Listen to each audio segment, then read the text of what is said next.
10시부터 지금 12시네요. 지금은 한 2시간 동안 감정인에 대한 그걸 어떻게 표현할까? 감정인의 신문이 있었습니다. 대법관이 주심이 감정인으로 지금 선정된 신수정 교수님, 충북대학교 신수정 교수님에 대해서 일단 질문을 했고, 어떤 것을 감정할 것이냐 이런 걸 물었고요. 다음번에 우리 피고에게, 원고 측의 대리인들께서 날카롭게 어떤 면을 감정해야 하고 어떤 면을 감정을 또 할 것인지 이런 것을 묻고 제의도 하고 제안도 했습니다. 다음에 피고 측 변호사가 짧게 자신들이 궁금한 것 준비해온 서면대로 질문이 있었고, 저도 궁금한 것을 질문을 했고, 나중에 감정 비용과 관련된 저의 이제 이야기를 하고 했습니다. 저는 이제 자세한 말씀은 석동현 변호사님께서 또 권호영 변호사님들께서 이렇게 해주실 건데, 제가 드린 말씀은 그겁니다. 드릴 말씀은 이 사람들이 줄기차게 이야기를 해서 이제 사람들이 진짜로 있는 것처럼 느끼는 유령 투표용지가 있는데, 그 이름하여 그것은 바로 형상 기억 종이입니다.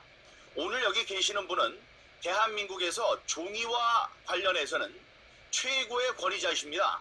이분께 여쭸어요. 2차례에 걸쳐서 박주현 변호사 물어보셨고 저도 물어봤습니다.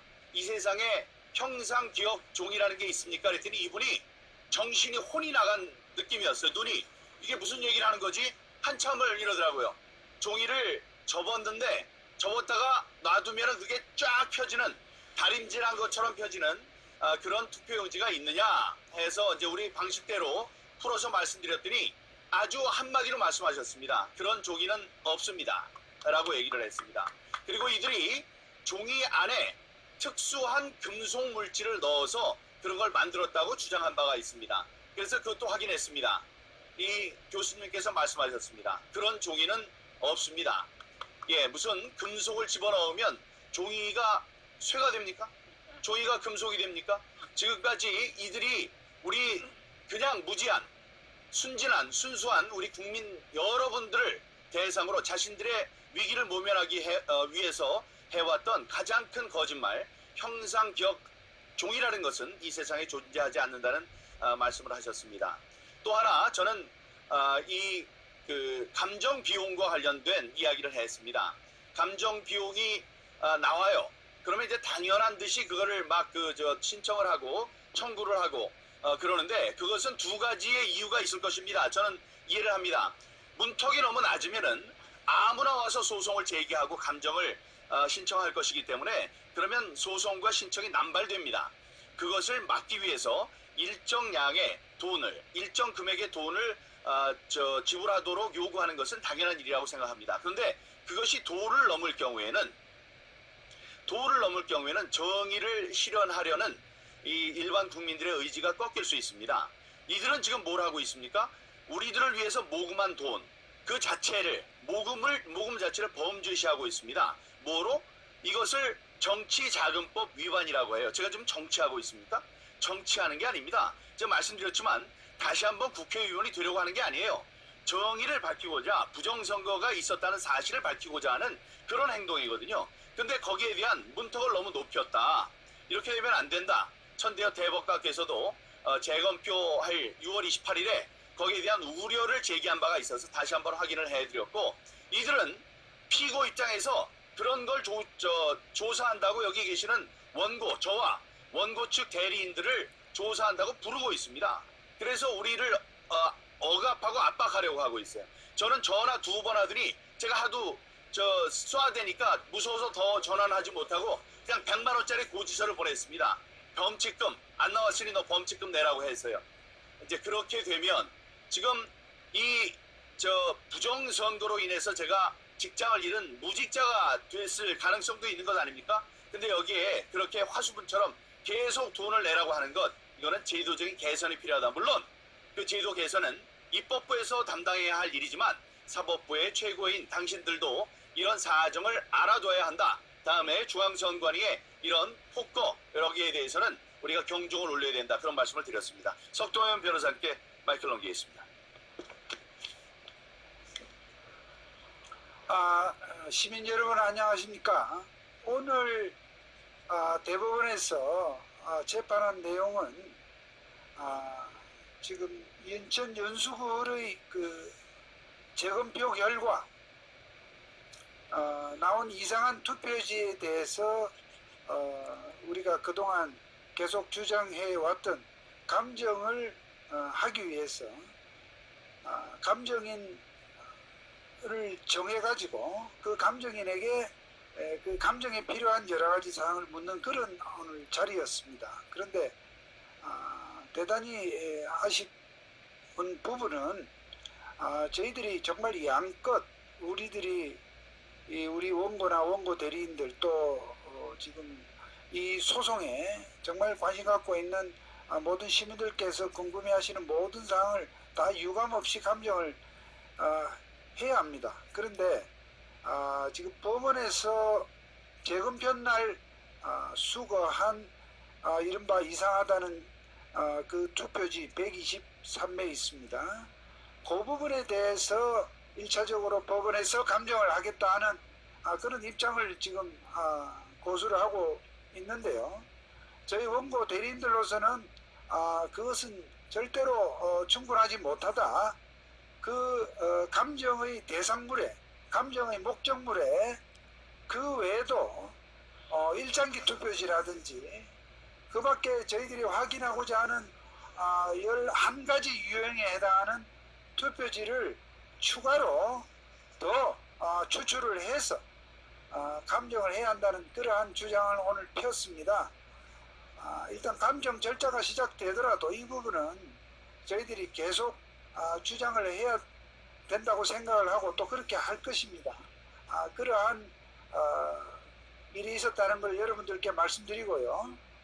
그 외에도 이 감정과 관련해서 우리가 감정을 해 나가면서 좀 보완해야 될 부분에 대해서는 저희들이 계속 눈 부릅뜨고 감시를 하면서 보완해 나가겠다 하는 말씀을 드리겠습니다. 제가 여기까지 말씀드리겠습니다. 부 변호사 됐습니까? 네. 다음에 우리 권영 변호사님. 예. 오늘 이제 감정인은 워낙 그 종이 분야에서는 이제 권위자시고 또 경험도 많으시고 아주 객관적으로 아주 정확하게 이렇게 분석하실 수 있는 분입니다. 그런데 이제 그 대법원에서 이렇게 감정을 진행하셔서 객관적으로 판단한다고 이제 말씀하시고 그렇게 하기는 하지만 조금 이제 저는 아쉬운 게 대법원에서 좀 더 적극적으로 그러니까 대한민국에 일어난 4.15 부정선거에 대해서 좀 더 적극적으로 이렇게 이제 법관들 스스로 좀 살펴보시고 또 그리고 국민들한테도 이게 좀 이렇게 알 수 있도록 이렇게 재판을 진행해 주시면 너무 좋겠는데 그러면 이제 그 결과가 어떻게 되든 간에 그거는 이제 대법관들의 법률과 양심에 따른 판단이 나올 건데 그런데 너무 이렇게 눈을 가리고 있다는 거죠.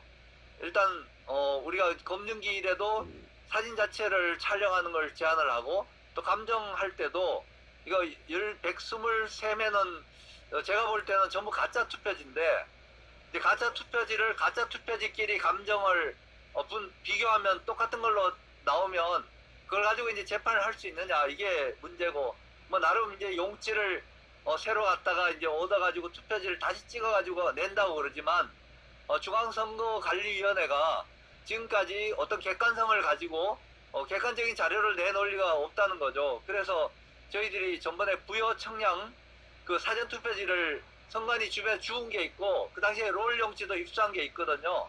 그건 색깔도 다르고 재질도 다릅니다. 그거하고 좀 비교 분석할 수 있도록 좀 부탁드렸는데 그거 이제 안 된다고 하시고 또 그리고 이번에 파주에서 저희들 당일 투표지 그 절취선 번호지 부분 1년 번호지 부분을 이제 저희들 확인을 했습니다. 근데 그건 완전히 백색 우연 우유빛 같은 그런 하얀 용지고 종이 재질도 아주 좋습니다. 아주 윤기가 날 정도로. 그래서 다른 투표 용지들은 우리가 본 것들은 거의 모조지에다가 대량으로 인쇄한 이런 걸로 이제 일단은 생각이 되거든요. 그런 것도 좀 비교하고 또 배춧잎도 파주에서 발견된 배춧잎이 있고 인천 연수에서 발견된 배춧잎이 있거든요. 이런 것도 좀 비교해서 이렇게 분석을 하면 더 뭔가 정확한 결과를 우리가 확인을 할 수 있고, 대법원에서 이 문제의 심각성을 모르실 리가 없는데 그런 일에 대해서 좀 더 적극적으로 이렇게 좀 할 수 있도록 이렇게 하면 대법원도 좀 신뢰를 얻을 수 있을 것 같은데, 지금까지 이렇게 재판 진행하시거나 이렇게 한 태도가 너무 좀 제가 볼 때는 아주 공정치 않은 것 같아서 상당히 걱정이 됩니다. 그렇지만 어쨌든 감정이 나오면 적어도 우리가 가짜 위조 투표지라고 생각되는 그 종이의 재질이라든지 성분이라든지 뭐 하여튼 그런 거는 다 이제 분석이 될 거고요. 좀 전에 우리 민경욱 의원님 얘기하셨지만 뭔가 그 종이 안에다가 금속 성분을 넣는다는 거는 있을 수도 없는 일이란 것을 그 교수님이 뭐 그런 건 고려도 안 하고 당장 대답을 하시고, 또 그리고 종이도 한번 접었다가 펴면 모든 자죽이 남는다는 거예요. 그걸 현미경으로 보면 그거 분명히 구분할 수 있다니까. 이제 그거는 가능한데 우리가 이제 제출한 건 전부 펼쳐진 접히지 않는 그런 용지인데, 문제는 지금 선관위에서 보관하고 있는 나머지 99.9%의 그 투표지, 그것도 접히지 않는 것이 거의 대부분이거든요. 그것도 같이 들여다보면서 감정을 해야 뭔가 정확한 감정이 나올 텐데, 이제 이 감정이는 투표지 123매만 이제 들여다보고 현미경으로 분석하는 거거든요.